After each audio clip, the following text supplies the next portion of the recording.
Diviakov rozdeľujeme dva hlasy. Jednak je to hlas dospelej diviačice a hlas prasatia alebo lanšťaka na krmovisku.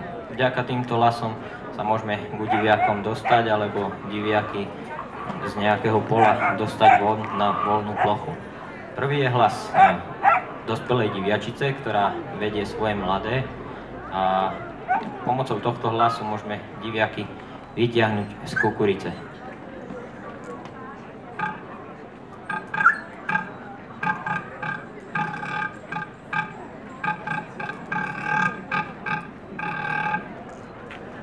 To je hlas dospelej diviačice, ktorá si vedie svoje mladé a druhým hlasom je hlas diviačaťa alebo lanšťaka, ktorý vlastne pri súboji o potravu vydáva až také kvikotavé zvuky.